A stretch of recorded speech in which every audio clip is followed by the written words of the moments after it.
Hello, my name is Tabs and welcome to episode 104 of the Grove Podcast. Now, I hope you're all doing very well and enjoying your summers or winters, depending on where you are listening from in the world. So in this episode, seeing as there's not a lot going on in the Arsenal world, Berta hasn't got his Apple payout and bought anyone yet. We're going to carry on with our series of meeting members of the Arsenal online community, meeting fans or Arsenal fans that you've either heard of on podcasts, read their blogs, or followed on the socials and fairly prominent out there, and just with the view of getting to know them and their love for Arsenal. Now, we've been fortunate enough to talk with some great Arsenal fans that many of you know on this pod, the likes of North Banksy, who does all the murals outside the Emirates, Ask Cannon Picks, who's now turned into a co-host, Shiwar, Gooner Dave, who's done the books around Arsenal, and then of course Elliot Smith, Yankee Gunner, and Paul Poz from the Arsenal Vision podcast. So no, we've had some good fun doing those, and you can find those in our back catalogue. So, and today we've got yet another very special guest. Now, as we all know, the Arsenal are massive all over the world, and in recent years, nowhere has this massiveness, if there is such a word, and growth in Arsenal support been more prominent than in the United States of America, which we have seen from our recent tours to the United States. We've obviously got American owners. And in today's show, we have someone who has been part of that growth, not directly himself, but he's a board member of Arsenal America, helping fans from all across the states connect nationally, meet with their local supporter branches. I think there's about 70 of them now, and then organise many pilgrimages to N5. So he's also a brand ambassador for iconic football shirts, and you'll see this guy posting a lot about that, and you'll see some sort of classic items out there. And of course, he is simply and obviously a massive Arsenal fan. So after that introduction, I hope you're feeling okay. So welcome to the Grove Podcast, Ryan Youngblood, aka Detroit Gooner. Ryan, how are you? How are you doing today? I'm doing very well. Thanks, Tabs. I just want to say first and foremost, thank you for having me on. It's our pleasure. So it's good, and it's great to meet fellow fans all over the world. So yeah, and get to hear their stories and stuff like that. We have listeners in the States. We have, again, there's all these connections and so on. So it's great to connect and do that. So before we get onto your love of Arsenal, and I've given you a number of questions so I hope you've done your homework. I just wanted to learn more about Arsenal America. So like, what is it that Arsenal America is all about? What do they do? How did you get involved? Arsenal America, simply put it, is the uh, main hub for American supporter clubs. Uh, you are correct, we have about 70 branches right now, and it's growing all the time.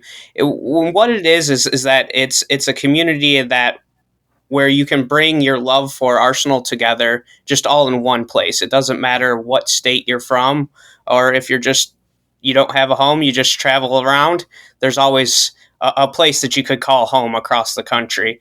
And it's in recent years with the summer tours, it's been rather busy in America, but it's just a main hub for Arsenal, American Arsenal fans.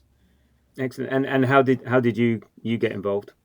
I've been an Arsenal America member since 2016. It was just a few preseasons ago. I just volunteered my time. I have a pretty unique work schedule, so I needed something to fulfill that time, and someone just approached me after volunteering the time and asked if I wanted to partake in it, and it's an opportunity that I can't pass up. Okay, and was it because you're involved with? I'm assuming Detroit. Is there a Detroit Gooners branch of Arsenal America, and you're involved with that? I am.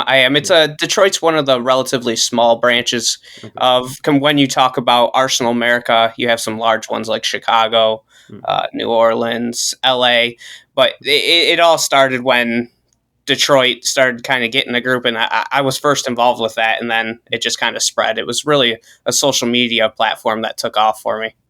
And so what do you do like within your branches? So like I see all the posts, and actually I met Matt Sommer from Brew City Gunners I managed to help him get a ticket for the Ipswich game over the Christmas. So I met up with him and had a few drinks. And I know he's Brew City, which is Wisconsin, for those that don't know. So I met up with him. So what is the sort of things that you do within the branches? How do you meet with each other? Do you meet regularly for the games? Are you sort of up at in the local bars at 7 o'clock in the morning, having a having a bud, whilst watching the Gunners? There. Like I said, we do actually get together in Detroit. It's one of the older pubs in Detroit called McShane's. It's actually located right next to where the old Detroit Tigers Stadium used to be. Okay. Um, Yeah. there's a group of probably 20 to 30 for smaller games, but we've seen numbers up and over 100, close to 200 for some of the bigger matches. There is a diehard crew, and where they're up every morning. Doesn't matter if it's an early kickoff game or one where it conflicts with the Detroit Tigers games or the Lions or the Red Wings. They're always there. They are diehard, committed Arsenal fans through and through. Excellent, love it. And it says here on the website you are the events and public relations lead. So what sort of events do you organise? I've seen pictures of even, as I said, pilgrimages to M5, so going to the Emirates. So what sort of events do you organise on behalf of Arsenal America? This is actually a relatively new role for me that I'm actually taking over beginning this season. Last year I got to dabble in it, assisting with putting together what we call the Arsenal America road trip. And what that is it's an opportunity for American fans to fulfill that lifelong goal of going across to N5 and actually seeing an Arsenal match. Yeah. It's a unique experience because for someone like myself, I never thought that I would have the ability to go across, let alone go to the Emirates to see a match. But what we strive to do is give everybody that first unique experience that just keeps bringing them back across the pond. Yeah. No, excellent. Yeah, and excellent. I saw there was a picture. Were you in the? I didn't look closely. Were you in the picture with Alan Smith? There was one like I saw with there was a whole crowd of you, and Alan Smith I think was in the middle. Were you there with that one? I was. That was actually my first Arsenal America road trip, and it was one to forget. To not forget. Nobody really knew that Alan Smith was going to come out. He was just in the tunnel and just decided to photo crash. It was amazing. Oh, he photobombed you guys. Oh, okay, very fantastic. So, and are there any connections? So, are you like an official sort of club? Like Arsenal have like members clubs and all the rest of it. So, is it Arsenal America that's an official club associated with Arsenal, or there's sort of ties with Arsenal? Yes. Okay. They're just the main overall hub for official supporter groups in America. Oh, okay. So you get about, was it 50 tickets per game or something like that? Is that right? Or do you get tickets per matches or anything like that? We get tickets per matches in the ever changing world of football and the global market. That ticket number has dropped a bit, but we still get tickets for every match. It varies really, ultimately match to match. And do those get used up all the time for every match? So people are always traveling over from the States for the games. There's no shortage of people wanting tickets. No, we actually kind of run through our own ballot system, and we've seen as high as another ballot. couple hundred people apply for a single match, and a ticket never goes to waste. There's always an American looking to go across. Oh, fantastic. And so when you do these pilgrimages to the Emirates and stuff like that, how many people? I mean, they look like quite a large number. So how many people are sort of coming over? And do you make a whole trip of it, or is it literally in and out? Or no, we there's about 50 individuals. At some point, you do have to cap it off because I think this next go around will have the largest turnout, but it's around 50 individuals. Okay. Ranging from first time going across to they're just casual crossers. The unique thing about these events is that you make lifelong friends with them. So we've have a few individuals that are just returning, road trip members, and then there's others where it's their first time. And it's not just the match; it's getting together and seeing some of the scenery around the Emirates. Visiting Highbury, the Tollington, Yeah, just small things like that. But you still want to allow individuals to go sightseeing and have their own time in London. But yeah. it No, yeah, It, it's it a sounds unique experience. amazing. It sounds amazing, and look, you can imagine if it's the first time you've been watching and you're putting all the hours in, getting up in the morning and stuff like that. So it must be an amazing feeling. It's unfortunately you can never guarantee the result. That's the only bad thing. So maybe you got to be selective in those games that you choose. But saying that, given the season we just had, someone who's get bankers might not have been bankers. But so there we go. So yeah, you've got 70 branches. I are there any states that you're sort of do you actively try and say, hey, I don't know, is there any way of actively trying to get other states to join in? So I was very disappointed to see that there isn't a Arsenal Alaska or Arsenal Hawaii. So maybe you need to go on a road trip to rustle up some some branches there. So We actually had an ongoing joke about that. There's branches all across that are just popping up here and there just based off the demographic. But I will if that's what it takes to get that Arsenal Alaska branch, I'll move there. I'll do it for you. I thought you might have gone for Arsenal Hawaii, but seeing as you're from Detroit, I don't know whether it's hot or cold. So Yeah, exactly. Alaska might be a little bit better for me. yeah, absolutely. And so how many members are there in total, sort of in Arsenal America? Last year we capped off, I want to say just about 3,200. Okay. But it varies from year to year, but we're really pushing to smash that record this year. No, excellent, excellent. It's good. It's good. It's good to see. And it must have been great the last couple of seasons. Unfortunately, not this season with Arsenal. There would have been a lot of you, I guess, at the games. Was it in LA or in I can't remember. I can't remember where the game against Liverpool was, but yeah, Philadelphia.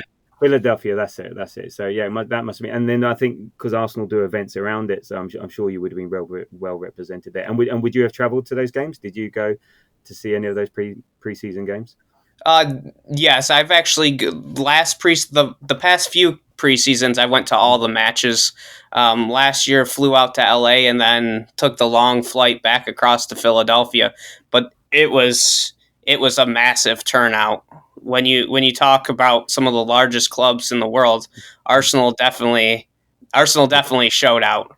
Excellent, excellent. Good to see. So, and look, as I said in the intro, not only you sort of you know for your work with Arsenal America, but also I see a lot of you posting about Arsenal memorabilia, and then I noticed you sort of said a brand ambassador for iconic football shirts. So and I've seen pictures of your own personal collection, which seem to be quite impressive, much better than like my two signed shirts there. So I think you've got one or two more than me. But yeah, tell me about that. What is it you do with them, and yeah, just tell me a bit about the work you do with iconic football shirts. So, iconic football shirts is actually put together by Jamie Crowley and also Vic and Paul Ackers, the former Kitmen, and Vic, Oh, obviously, okay. Yeah, the former Arsenal women's manager. yeah. In what they strive to do is give somebody the chance to pick up a piece of memorabilia from that one truly special game. Everybody's got that one game that stands out, right? Whether it's your first match or just imagine if someone had Declan Rice's boots from the free kick against Real Madrid. There's always just that one match where you may want the kit, you may want the boots, something that just stands out. And that's what Iconic strives to do is they try to make it happen for just our small local fans or fans across the world. If you're looking for something, they'll try to help you find it. Oh wow. Okay. Oh, so it's even like finding it as well. Not just here we've got this. You actually, if you ask for something, they go and try and source it as well. So They can. They've actually quite a few individuals just privately reach out to them and just say, "Hey, I'm looking for this," and they've been able to make it happen. It's truly something special. okay. And what do you do with that? Are you just sort of like just trying to promote what they do and share the sort of stuff that they have available just to sort of drum up business and stuff? Is that what you that's your Yeah, I don't really look at the business aspect. I look at, for me, it was, I remember when I got my first pair of match worn boots. okay. It was truly such that special moment. And once I started Yeah. showing it off, it was, well, hold on, let me see if I can help you too. Let me. Okay. I just share anything that I can with them because they were able to. They were able to help me out, and if I could help others, that would be. That's Oh, what I'm in it for.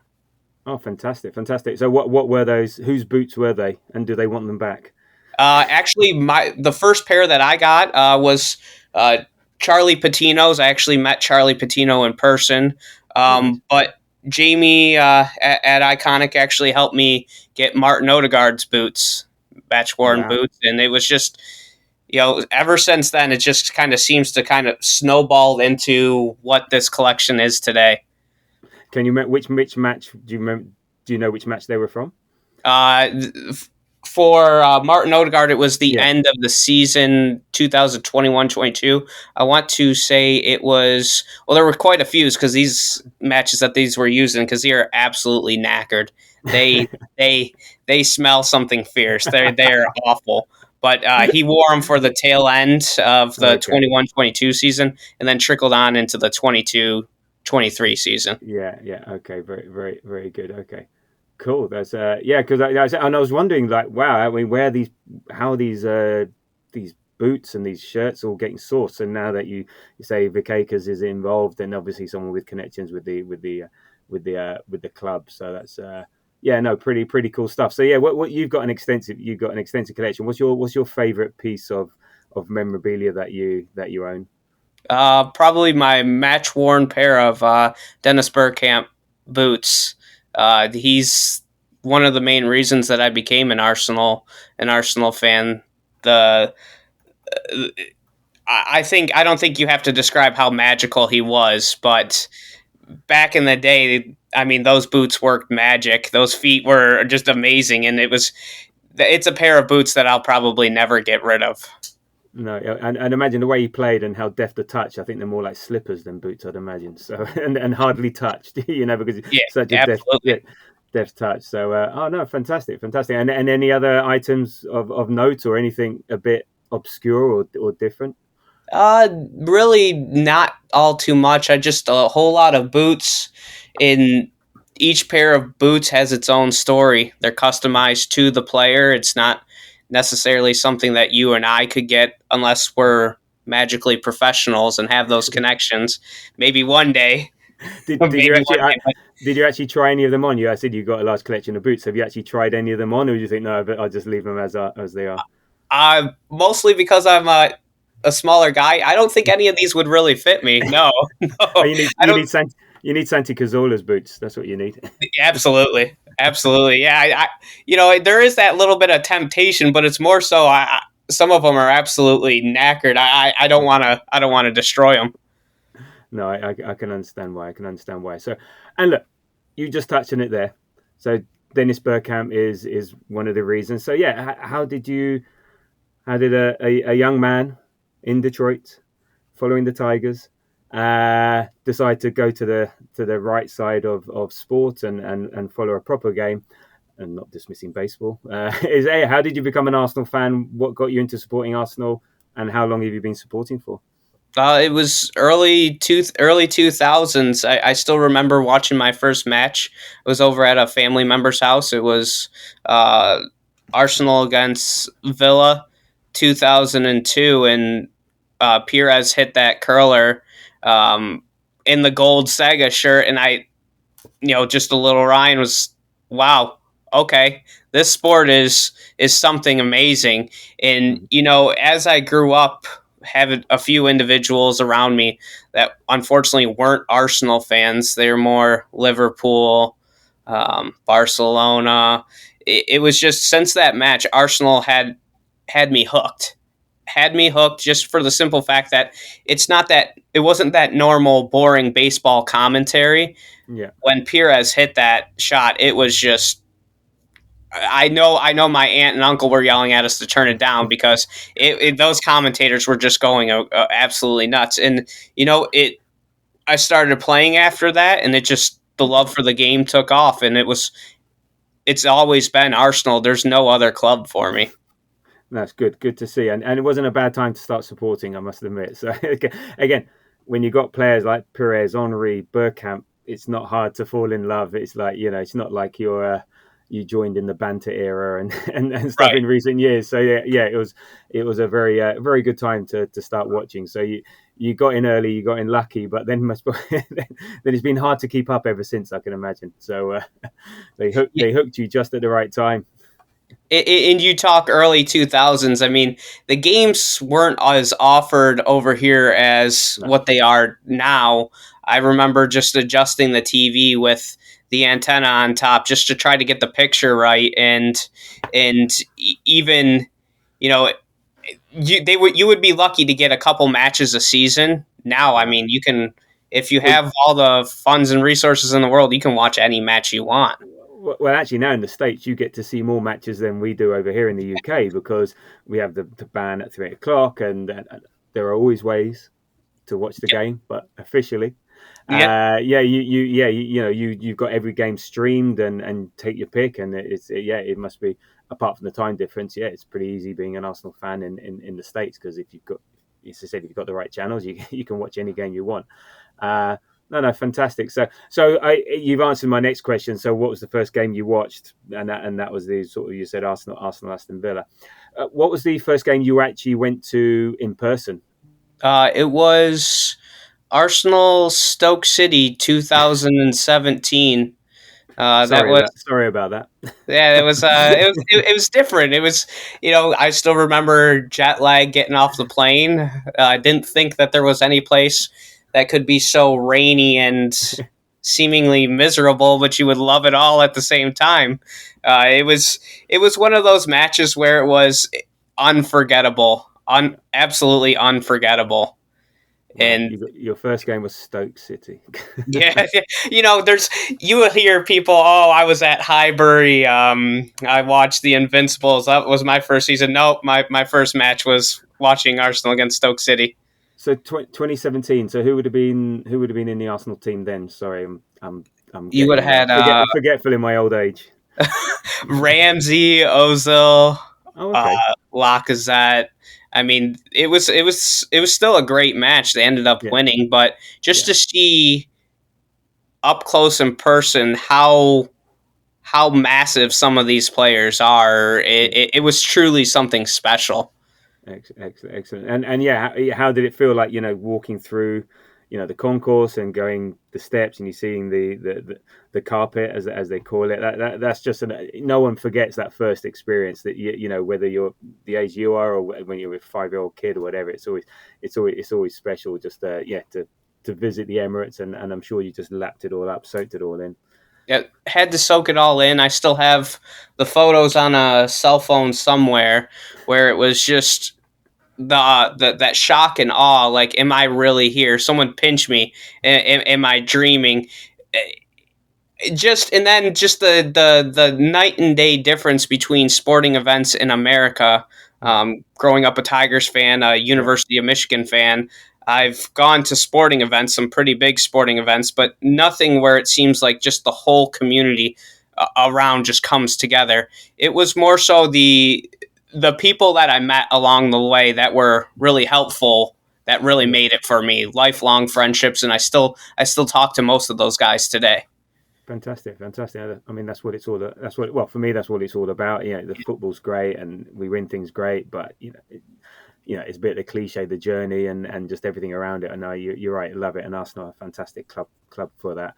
And how often do you actually? How often? I know you do the pilgrimage and stuff. So how often have you been able to get to the Emirates to see games in person? This past year it was a little bit more than other years. I actually went 5 times. Oh wow. Um, Okay. where it's seemingly anytime I got time off of work, just Yeah. find the cheapest airline, flying overnight, and just would come for the weekend, and then just pop off on home. But generally, I try to go at least once or twice a season. This last Wow. season was a bit ridiculous. I don't. I'm getting up there in age. I'm over that 30 mark, so it's like I might need to slow down a little bit, right? Oh my! You're talking to someone who's 52, so don't worry. And then and I was just saying your name reflects your. Shall we say you look a lot younger than that age because Yeah. young blood. I think you do have young blood. So there we go. But that's amazing. I mean, that shows the dedication that again for these fans who are abroad and stuff, to say, oh, I come once a year, that's a huge commitment financially and just time wise, and to come 5 times a year, it's absolutely insane. We commend you for it, and yeah, no, I think it's fantastic, and that's the reach of Arsenal, the fact that people are doing that. So with that, what's been your best Arsenal memory to date? Uh, I still want to stick with, yeah, the opposition wasn't great. I still want to stick with the first match because, just having it as a bucket list travel destination, and then every time I get off the plane, it's just routine, right? Just I know where I'm going, and that feeling of where I found the place where I belong. That will always stick with me, and I feel it every time that I go back to the Emirates. As soon as I start talking, oh, there's another American here. It's once I start talking to individuals, it's you just make another friend. Yeah. It's still the biggest. I'll never forget it. I'll No. never forget it. I was over for the Liverpool match where we drew at the beginning of the season, and I was even there for the last game of the season against Newcastle. It was those were special feelings just to see everybody again, but it's that first match for me. Yeah, no, absolutely. Yeah, it's always a special moment. It is amazing. So contrary to that, what is your worst Arsenal memory, or worst memory as an Arsenal fan? Actually, not this season, but the 23-24 season. I was at Newcastle away, where Oh. the that ball was out. I saw it all the way up in the away end. How you have VAR, but that was probably it was a unique stadium to go to. St. James Park is a unique ground, but that was still that long journey home after that. That it was brutal. It Yeah. was brutal. Yeah, no, I was at Newcastle this year for the Carabao Cup semi final, and yeah, it's a long way to go for disappointment, and yeah, you're right. That ball was out, and Gabriel was shoved, but hey ho, hey ho, as they say. So in terms of the current Arsenal squad, who's your favourite player and why? Uh, Currently, Martin Odegaard. It's just that effort that he gives every match. I know there's amongst the fan base the opinions divided right now. Just my sole opinion coming back from an injury like that. It's going to be tough. It's going to be recovered, but it's not for a lack thereof trying. When he comes on, he puts all the effort he can, and when he's on his game, he's one of the best midfielders in the Premier League, without a No, shadow of the doubt.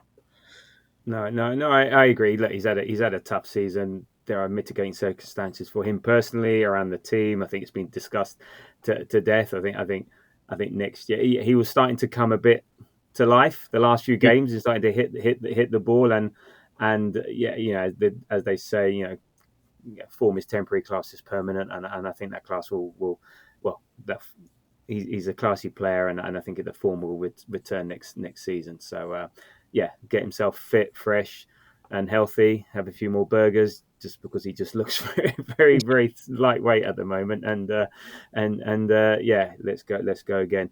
And what about of all time? So you've been supporting for like over 20 years. So who's been your favourite player of all time, and why?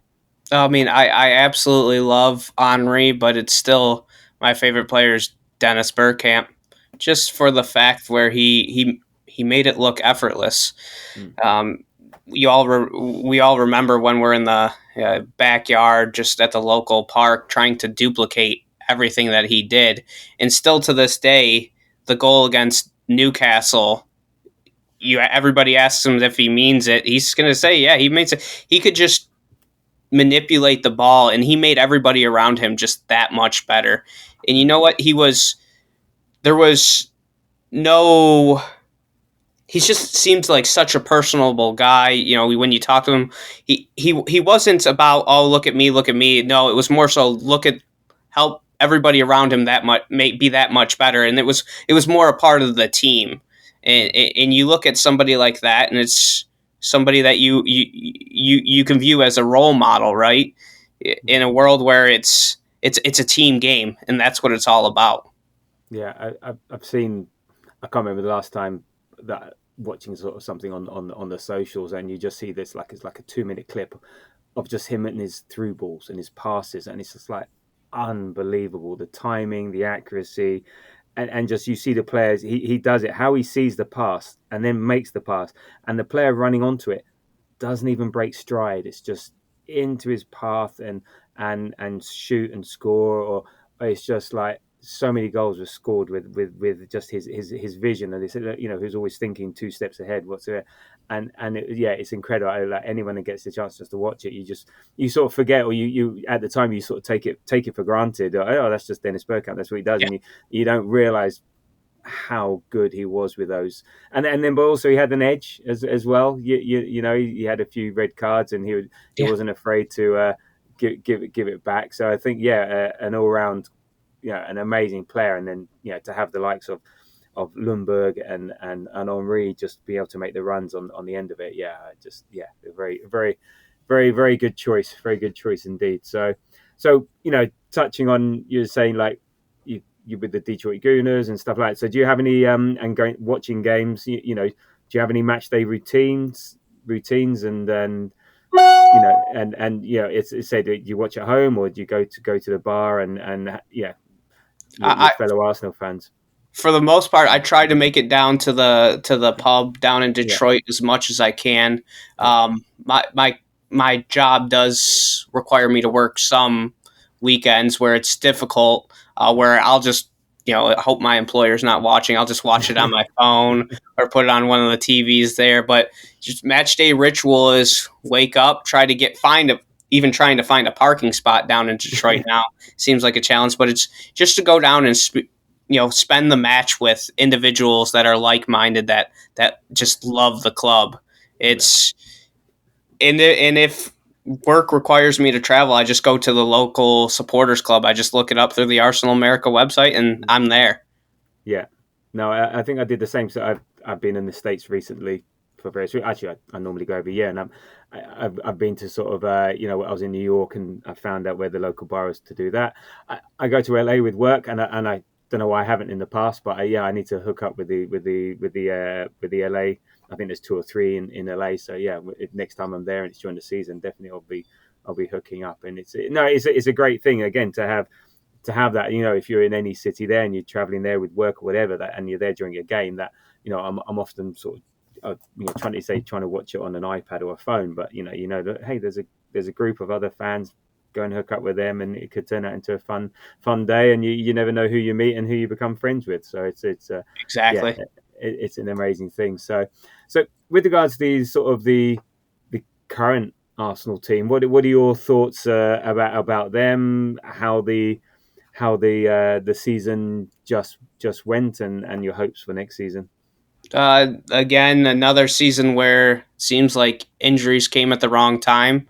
I think people forget that truly how much these guys are putting their bodies through it. I do think that we are personally as unlucky as we could have been this last season, where there was a chart flowing around of every player, and it's pretty much every player had some sort of an injury coming through this when you compare it to other squads across the league. Yeah, Disappointment to finish second again, but looking forward to it. There's still raw young talent in that squad, and maybe a few signings over the summer will help improve that. I mean, definitely picking up a striker. Well, let's not go into that debate because oh, we everybody can do. seems to have their own opinion. Okay, and Um, then so which side of the ledger are you on? Are you Sesko or Goikarez then? Or you uh, don't? Oh, you don't care. I just want a striker. Honestly, I don't care. Just get us somebody who can bag some goals, and then also somebody who can just be there, be proper Arsenal. Over the years, we've had individuals where they have that mentality. I'm more important than the club. No, just get somebody who will bag the goals and just fit in with the rest of the lads. Yeah, Um, there's a lot of names floating around. Yeah. Personally, you don't want me being that one to make that decision. This isn't No, FIFA. I don't want to be the one making that decision. well, it is amazing how much people treat it like FIFA, as if it's that easy. And oh well, it doesn't matter. We'll dispose of them, get another one in. And no, it's a very different story. Actually, what is the sort of the mindset of, like, the people you talk with? Because you see online, and even groups that I'm with it, there's a lot of angst and head loss and stuff like that. I know, are they a bit more? I know, because they're maybe a bit more removed, or I don't know, maybe there's something of the culture, or is it you've got everyone who's like in the fan base in America, like everyone's like, right, Berta out, we haven't signed anyone, it's only the 10th of June, versus calmer, we'll be fine, it's all right. What's it like? What's the discourse like? When I'm actually chatting with my mates in the WhatsApp group, it's a little bit more even keel, where things take time, and then in the Arsenal America chaps, it's you got your individuals that are still learning how transfers actually work and what it takes to go into those, and it seems where it's a little bit more evened out, where people are a little bit more understanding. But as soon as you fire up the social media apps, it's right now I actually have Gikarej and Sesko muted for the simple fact that I would maybe like to see something else. There's Oh, wonderful Arsenal photographers. People in the women's game, right? I would rather try to focus on that. When we sign somebody, right? But I have those two names muted, actually. It's just maybe so yeah. I can cut down on some of that animosity. No, I agree. It does, like, we're just being fed, like, every 2 hours. No, nothing's happening, but I need to tell you that nothing's happening in a different way. Oh, another Yeah. 2 hours, nothing's happened. So yeah, it's that's why they call it silly season. And yeah, you just got it. Yeah, once they're there holding the shirt and that photograph signing, then that's when it's real and stuff like that. But it's, again, it gives us something to talk about, gives us some interest. And actually with stuff that's going on and how the American fans see Arsenal and stuff. What are the thoughts on the likes of the Cronkies sort of being the owners of of Arsenal? They've had very successful. I hate to use this word, but it's the word franchises in sports franchising US. Like, he won the Super Bowl with the Rams. It's the I forgot which is the basketball team that he's the owner of. I The believe it's Nuggets, yeah. Denver Nuggets, and that they won the NBA. I think he even had a lacrosse team win a competition. But yeah, he seems to be successful. So what are the thoughts of having Josh as the owner, and is there a sense that, yeah, he's the type of guy that will put his money in his hands in his pocket to make Arsenal successful? Well, for me personally, he had to go and take Matthew Stafford from the Detroit Lions, so that's it's a little bit of discontent from me. But no, I do think that over as time has gone on across America, you can kind of see that they're looking to spend the money. Again, like we talked about earlier, where people believe it's just like FIFA. Oh, it's only $80 million, or 80 million pounds. Just throw it and we'll get all that money back. No, the biggest signing that really, I think, showed at least everybody in America was the signing of Declan Rice, right? We only got him. We got him half price, right? He Yeah, of he course. he, he, he truly is something special. But I believe everybody can see, and I do believe even from the Cronkies themselves that they see that they have to spend the money to compete in an ever changing market, right? Do you think he? Do you think? I mean, I know we. Do you think Stan? I know we got Josh, who's primarily the one involved in Arsenal, but he's been given a more prominent role, I think, at the Nuggets. Stan's big and only love, I would suggest, or one of is the Rams. Do you think? And I'm sort of positing this theory, and we'll see how it pans out this summer. That in the US, getting to the playoffs is seen very often as success. Mhm. It's not always about winning the Super Bowl. Because I said I follow the NFL, and it's all about getting to the playoffs, and then see what happens. But even if you win one playoff game, they talk about it for forever and a day. So I'm wondering whether finishing top four every season, getting into Champions League every season, for them, is their equivalent of getting to the playoffs. It's considered success. Now, if they win the league or win the Champions League, that's a bonus. But the primary objective of all the sports teams is to reach the playoffs.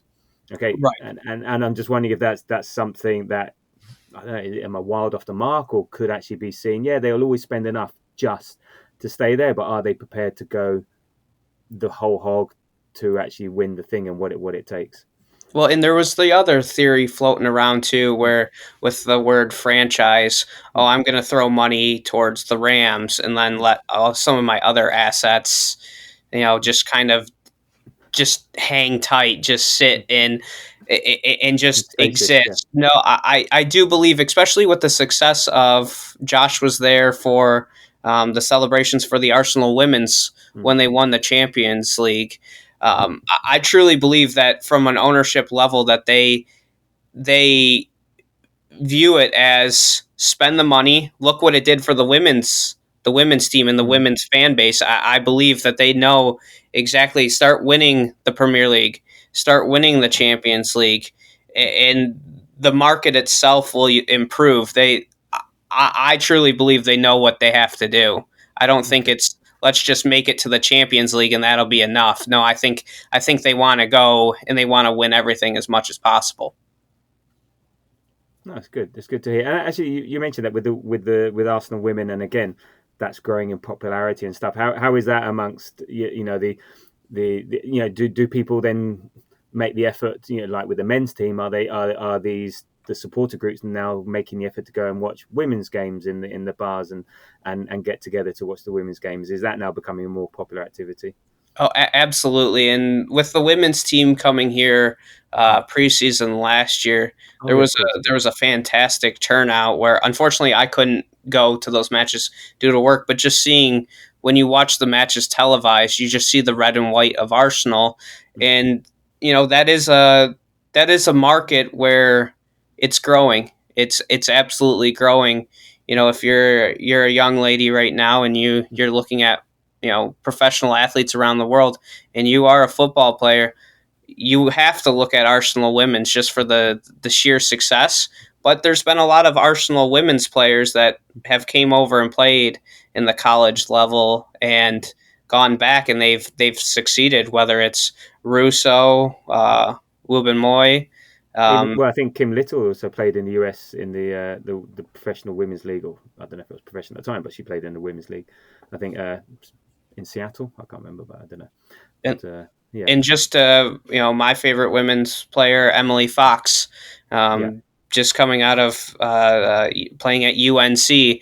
Now she's winning the Champions League. The sky's the limit, and I definitely think that the market's there, and the market's just going to keep growing.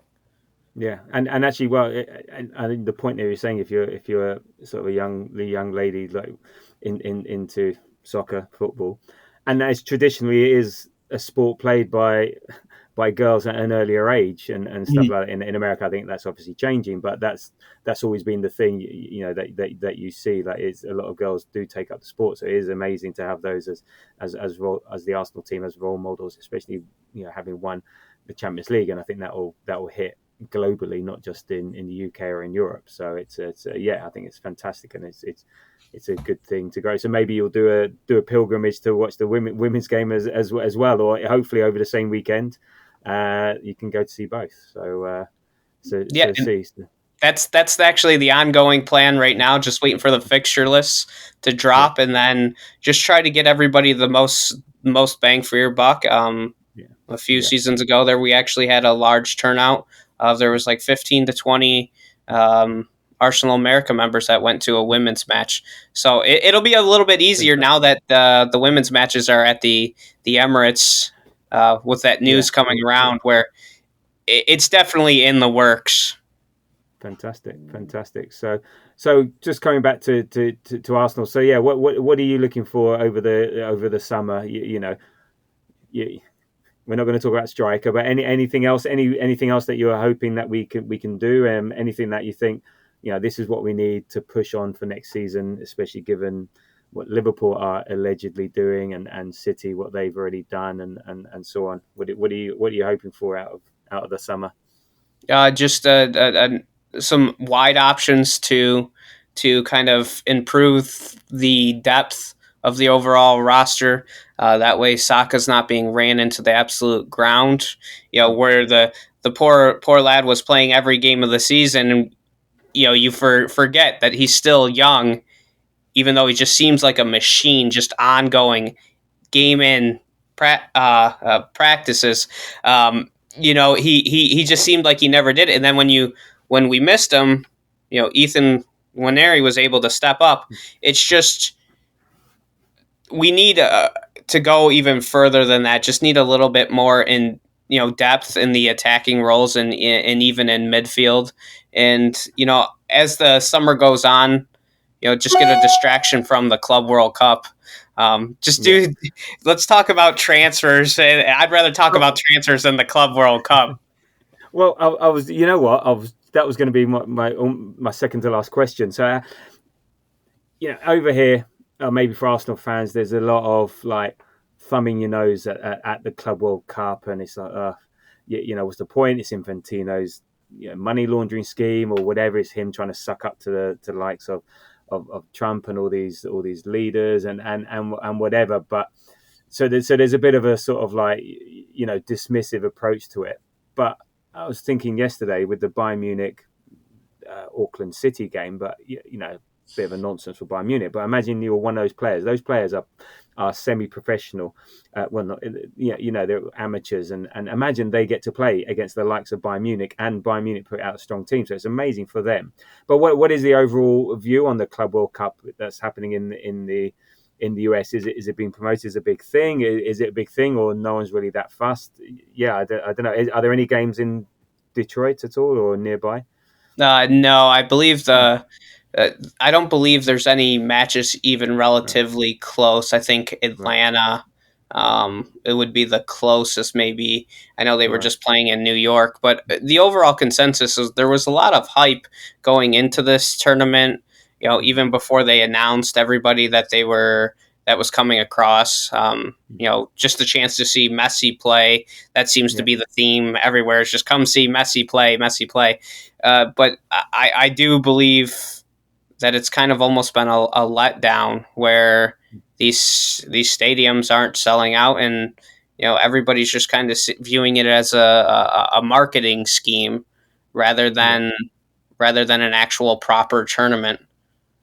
Yeah, and then there's obviously all the unfortunate political stuff around it, and the Hispanics and so on, which isn't really great for business as well. If the fans are fearful of turning up for fear of being deported, it's not exactly going to attract much of a crowd. And the South Americans and Hispanics are usually one of the more vociferous and loyal supporters, and you'd see them there. So and you just touched on Messi there. How has the Messi effect, has it been as big as, say, the Beckham effect? So there's been various sort of like stages to how the MLS has grown, and obviously Beckham came there and was a big deal. I know that worked out so there was a lot of criticism around him, but how's the Messi effect? Has that brought more new people to football? Has it created a bigger interest? Is it now, again, you're trying to compete with NFL, with the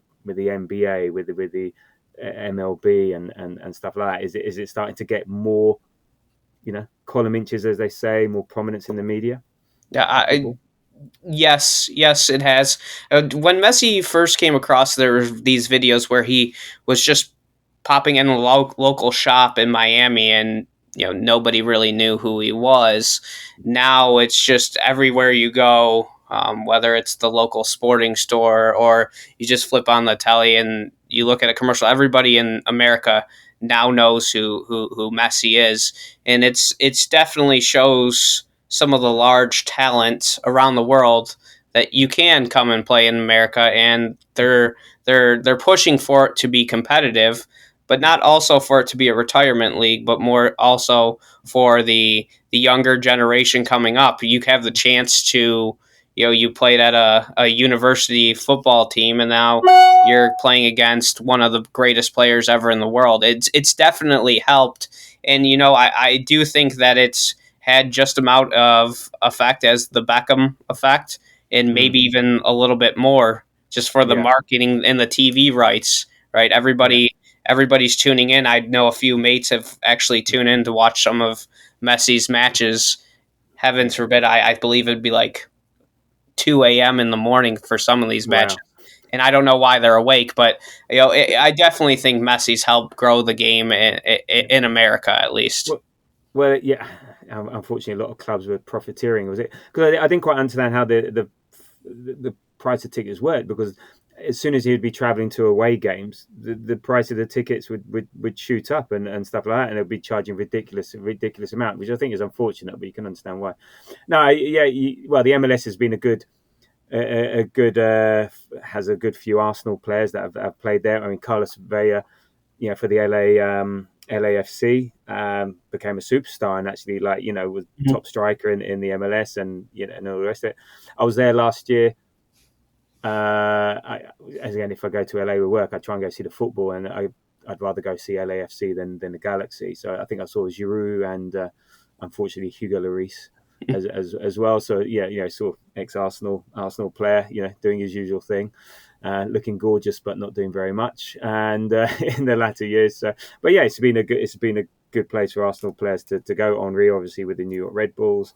But yeah, I think yeah, trying to change it from that, as you said, I think you said the retirement league, to somewhere where players can develop. It's a challenge. It's difficult considering now Saudi are throwing stupid amounts of money at these younger people. It's tough, and I think that will have an impact on the MLS. But let's see. It's always interesting to watch. So cool. So I just have one final question.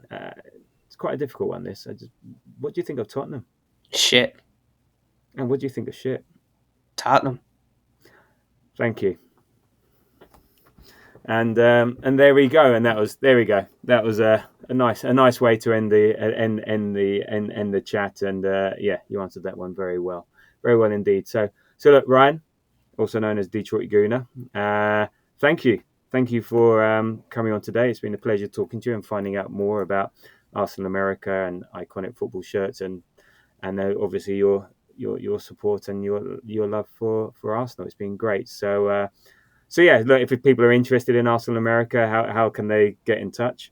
You can find them on all across social media, Mm. Arsenal America, or you can pop onto the website, arsenalamerica.com, and just all the information will be on the homepage. And if you're certainly interested in signing up, but are looking for a little bit more information, just click the feedback button. It'll either be myself or one of the other members of the board responding back to your email, and we'll pass along all the information. Fantastic. And what about yourself? Where can they get in touch with you? What's your handle on the socials? On, as the kids are calling it now, X. It's still Twitter to me. Yeah, Gooner in Detroit, or I also have just a small Instagram page where I show off my match worn boots, and I run raffles for some of my duplicate pairs just for free. It's just Detroit Gooner on Instagram. very good, very good. Well, look, as I said, thank you for coming on. I appreciate it, and I hope the listeners have enjoyed that. So look, you can listen to our back catalogue of other such interviews, as I said, with the like of Elliot and Pos from Arsenal Vision, Ask Cannon Picks, She War, North Banksy, Gooner Dave, and we've got a few more lined up over the summer. Just trying to get those nailed down. Some big ones. So let's see. Fingers crossed if they actually reply to the emails, but I won't go on that. I'll go on about that here. Look, you can follow us on Threads and Blue Sky at the Grove AFC, and please remember to like, subscribe, leave a comment, whether you like it or not. Don't care. Just leave a comment. That's what we want. And just you can leave a rubbish comment, but just as long as you give 5 stars, that's all we're looking for. And there we go. So the summer continues. Let's hope Berta remembers where his wallet is and starts purchasing some players. But we're all relatively calmer here. And as always, until the next time, come on, you Gunners.